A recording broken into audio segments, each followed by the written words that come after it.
Mukunda jewels లో అక్షయ తృతీయ సందర్భంగా 1 gram gold కొనుగోలుపై 1 గ్రామ్ సిల్వర్ ఉచితం. ఏప్రిల్ 29 నుంచి మే 24 వరకు మాత్రమే. నమస్కారం, మీరు చూస్తున్న సుమన్ టీవీ. నేను మీ కీర్తి. ద్వాదశ రాశుల వారికి మే 16 నుంచి 30 తారీఖు వరకు ఎలా ఉండబోతోంది తెలియజేయడానికి మనతో పాటు ప్రముఖ ఆస్ట్రాలజర్ బ్రహ్మశ్రీ నందిపట్ల శ్రీహరి శర్మ గురువు గారు ఉన్నారు. నమస్తే గురుగారు. వాగర్థావివ సంపృక్తౌ వాగర్థ ప్రతిపత్తయే జగతః పితరౌ వందే పార్వతీ పరమేశ్వరౌ. ఆదిత్యాయ చ సోమాయ మంగళాయ బుధాయ చ కురు శుక్ర శనిభ్యశ్చ రాహవే కేతవే నమః. శృంగేరి జగద్గురు పీఠాధిపతులకి, కంచి పీఠాధిపతులకి నమస్కారములు తెలియజేసుకుంటూ, ఇక 12 రాశులలో జన్మించినటువంటి వారికి మే 16వ తారీఖు నుంచి 31వ తారీఖు వరకు ఏ విధంగా ఉండబోతుందో తెలుసుకునే ముందు గ్రహ సంచారం తెలుసుకుందాం. వీక్షించేటువంటి ప్రేక్షకులకి ఒక సూచన: గురువు మారాడు.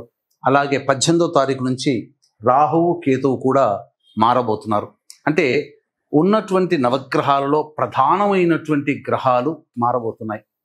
కాబట్టి ఆల్రెడీ ప్రేక్షకుల్లో వివిధ రాశుల్లో జన్మించినటువంటి వారికి చాలా మౌలికమైనటువంటి మార్పులు ఏప్రిల్ నెల నుంచే ప్రారంభమయ్యాయి. కాబట్టి భవిష్యత్తు ఎలా ఉండబోతుంది, ముఖ్యంగా ఈ మే నెలలో 16 నుంచి 31వ తారీఖు వరకు ఎలా ఉండబోతుంది అనేటువంటి విషయాన్ని తెలుసుకునే ముందు గ్రహ సంచారం తెలుసుకుందాం.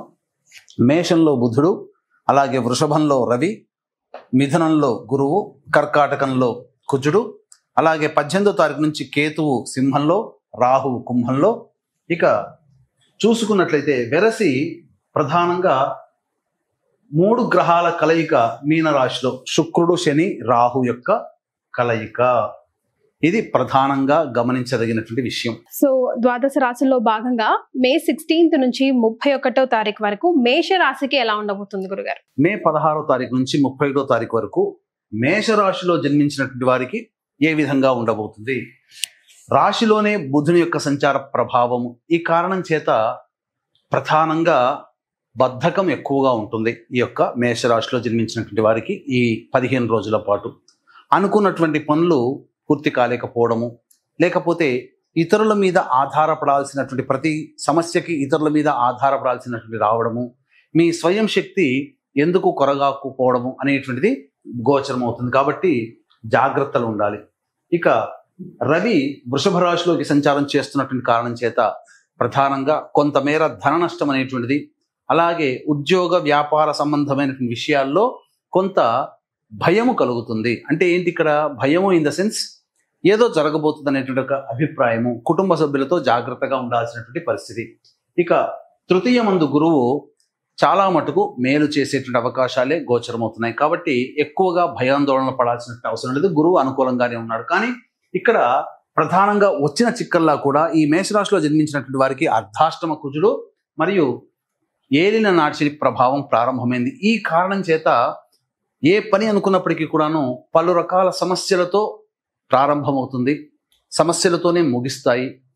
కాబట్టి పని పూర్తయినటువంటి ఆనందం కంటే ఎక్కువగా శ్రమ కోర్చి రావాల్సినటువంటి పరిస్థితుల వల్లనే ఇబ్బందికర పరిస్థితులు ఈ మేషరాశిలో జన్మించినటువంటి వారికి గోచరమవుతున్నాయి. ఇక 11వ ఇంట రాహువు, 5వ ఇంట కేతువు. ఈ గ్రహాల మార్పు వలన కొంత ఏ నిర్ణయం తీసుకోవాలన్నా ఎక్కువగా ఆలోచనలు చేయాల్సినటువంటి పరిస్థితి ఈ మేషరాశిలోకి జన్మించినటువంటి వారికి ఉండబోతుంది. కాబట్టి జాగ్రత్తలు పాటించండి. రాహువు 18వ తారీఖు నుంచి అనుకూలమైనటువంటి స్థితిలో ఉంటున్నాడు. కాబట్టి కొంతమేర రాహు వల్ల వచ్చేటువంటి ఇబ్బందుల నుంచి మీరు బయటపడవచ్చు అని మనకు ఈ యొక్క గ్రహ సంచారం రీత్యా తెలియజేయబోతుంది. అయితే ఈ యొక్క రాశిలో జన్మించినటువంటి మహిళలకి ఏ విధంగా ఉండబోతుంది? ప్రధానంగా మహిళలు ఎక్కువగా శ్రమ కోరిస్తే తప్ప పనులు పూర్తి చేసుకోలేనటువంటి పరిస్థితి. కాబట్టి అనుకున్న దానికంటే ఎక్కువగా కష్టపడడానికి మహిళలు ప్రయత్నం చేయండి. ఉద్యోగంగా ఉన్నటువంటి ఉద్యోగినులు, ప్రభుత్వం కావచ్చు, ప్రైవేటు ఉద్యోగినులు కావచ్చు, వారు ఏ రంగంలో ఉన్నటువంటి వారైనప్పటికీ కూడాను జాగ్రత్తలు పాటించాల్సినటువంటి పరిస్థితి. కాబట్టి ఏదైనా కానీ 1-2 సార్లు ఆలోచించి నిర్ణయం తీసుకోవడం చాలా మంచిది అనేటువంటి విషయాన్ని ఈ మేషరాశిలో జన్మించినటువంటి మహిళలు గుర్తించాలి. ఇక విద్యార్థులు అతి కష్టం మీద తాము అనుకున్నటువంటి ర్యాంకును పొందగలిగే అవకాశం ఉంది. కాబట్టి ఎక్కువగా శ్రమ పడాలనే మనకు గ్రహ సంచారం తెలియజేస్తుంది. ఇక వివాహానికి సంబంధించినటువంటి ప్రయత్నాలు, వివాహం కాని అమ్మాయిలకి వివాహ సంబంధాలు నిశ్చయమయ్యే అవకాశాలు ఉంటాయి కాబట్టి ఇబ్బంది పడాల్సిన అవసరం లేదు. అన్ని విధాలుగా ఆనందదాయకంగా ఉంటుంది. ఇక వ్యాపారము వృత్తి రంగంలో ఉన్నటువంటి మహిళలు జాగ్రత్తలు తీసుకోవాలి. అంటే ఏం చేయాలి? ప్రధానంగా నిర్ణయం తీసుకునేటప్పుడు ఇతరుల యొక్క సహాయ సహకారాలు తీసుకోవడము, డబ్బు విషయంలో 1-4 సార్లు ఆలోచించి డబ్బు ఇవ్వడం కానీ డబ్బు తీసుకోవడం కానీ తీసుకోవాలి. ఎందుకంటే మీరు అనుకున్నటువంటి పనులని సకాలంలో పూర్తి చేసుకోలేనటువంటి పరిస్థితి ఈ గ్రహ సంచార ప్రభావంలో కలుగుతుంది. వీక్షించేటువంటి ప్రేక్షకులకి గమనిక, ఈ సంబంధించినటువంటి ఈ నెల 22వ తారీఖు రోజున హనుమత్ జయంతి. మనకు రీసెంట్గానే శని మారడము, అలాగే గురువు మారడం, రాహుకేతులు ప్రధానంగా 4 గ్రహాలు మారినటువంటి కారణం చేత మేషరాశి వారికి అర్ధాష్టమ కుజుడు, అలాగే ఏలినాటి శని ప్రభావం. మిగతా అన్ని రాశుల వారికి కూడాను ప్రభావం అధికంగా ఉంటుంది కాబట్టి 12 రాశుల్లో జన్మించినటువంటి వారికి ఈ యొక్క సంబంధించినటువంటి హనుమత్ జయంతి సందర్భంగా శనీశ్వర హోమము, అఘోర పాశుపత మంత్ర హోమము మరియు మన్యు సూక్త హోమము, అలాగే లక్ష్మీ మూలమంత్ర సంపుటిత లక్ష్మీ సూక్త హోమము మరియు వివాహం కాని అమ్మాయిలకి అబ్బాయిలకి సంబంధించిన వివిధ హోమాది కార్యక్రమాలు అనేటువంటి జరిపించి ఈ యొక్క శక్తిపాతము చేయబడినటువంటి శంకరుంగలి మాలని మీకు అందచేయడం జరుగుతుంది. కాబట్టి అవకాశం ఉన్న వాళ్ళు కార్యక్రమ తదనంతరం కాంటాక్ట్ చేసి మీ గోత్రనామాలు నమోదు చేసుకోవచ్చు. అలాగే సరస్వతీ నది పుష్కరాల సందర్భముగా 26వ తారీఖు అమావాస్య సోమవారం కలిసి వచ్చినటువంటి రోజు. ఆ రోజున సరస్వతీ నదీ తీర ప్రాంతంలో తండ్రి వైపు తల్లి వైపు మరణించినటువంటి వారి ఆత్మతృప్తి కోసం పిండ ప్రదానము మరియు తర్పణాది కార్యక్రమాలు బ్రాహ్మణి కర్తగా పెట్టి చేయించడం జరుగుతుంది. అవకాశం ఉంటే ఈ కార్యక్రమంలో కూడా మీ గోత్రనామాదులు నమోదు చేసుకోవచ్చు. ఇక వివరాల్లోకి వెళ్ళినట్లయితే 16వ తారీఖు 17వ తారీఖు రోజున ఈ మేషరాశిలో జన్మించినటువంటి వారికి సంతానం మూలకంగా ఖర్చులు సమస్యలు పెరుగుతాయి. కావున ధన వ్యయం అధికంగా ఉంటుంది. అయితే గురువు యొక్క అనుగ్రహం సంపూర్ణంగా ఉన్నటువంటి కారణం చేత చాలా మటుకు ఖర్చుల విషయంలో కాస్త తగ్గించే అవకాశం ఉంటుంది. కావున కొంతమేర అనుకూలంగా ఉండేటువంటి సమయం. ఇక 18, 19, 20వ తారీఖులో గనక చూసుకున్నట్లయితే అన్ని విధాలుగా అనుకూలంగా ఉండబోతుంది. ముఖ్యంగా ఉద్యోగంలో ఉన్నటువంటి వారికి చక్కగా నూతన ఉద్యోగ ప్రాప్తి కానీ మార్పు చేసుకోవచ్చు. బదిలీలు జరిగేటువంటి అవకాశం ఉంటుంది. ధనపరమైనటువంటి సమస్యలు తీరుతాయి.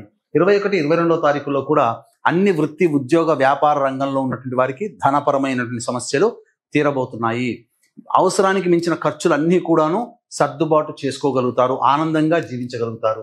ఇక 23, 24వ తారీఖులో కనుక చూసుకున్నట్లయితే జాతకరీత్యా ప్రధానంగా మానసికమైనటువంటి ప్రశాంతత లోపిస్తుంది.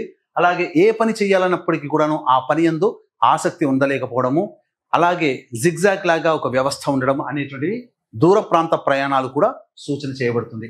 25, 26వ తారీఖుల్లో కనుక చూసుకున్నట్లయితే బద్ధకం అధికంగా ఉంటుంది. తర్వాత చూద్దాంలే, పోస్ట్ పోన్మెంట్ ఆఫ్ వర్క్ అనేటువంటిది ఉంటుంది.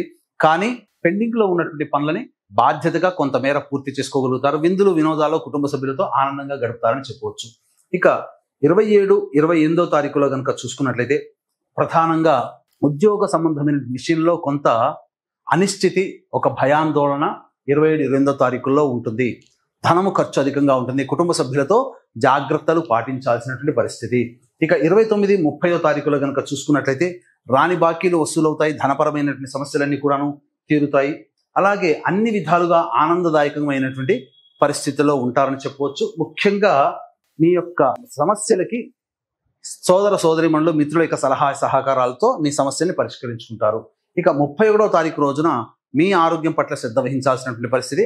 వాహనాన్ని నడిపేటప్పుడు జాగ్రత్తలు పాటించాలి.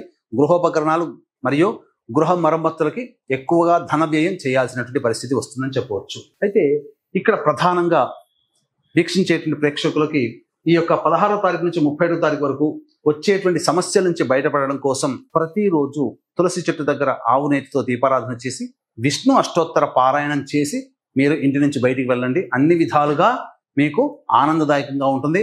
అలాగే హనుమత్ జయంతి రోజున అన్ని రాశుల్లో జన్మించినటువంటి వారికి సర్వదోష నివారణ పూజలు, హోమాలు, అలాగే సరస్వతీ నది పుష్కరాల సందర్భంగా 26వ తారీఖు రోజున సరస్వతీ నదీ తీర ప్రాంతంలో పిండ ప్రధాన కార్యక్రమం, తర్పణాది కార్యక్రమాలు జరిపి బ్రాహ్మణుని కర్తగా పెట్టి చేయించడం జరుగుతుంది. అవకాశం ఉన్న వాళ్ళు మీ యొక్క కార్యక్రమం తదనంతరం కాంటాక్ట్ చేసి మీకు పూర్తి వివరాలు నమోదు చేసుకోవచ్చు. చాలా సంతోషం గురుగారు, ధన్యవాదాలు. సర్వం శ్రీ ఉమామహేశ్వర పరబ్రహ్మార్పణమస్తు.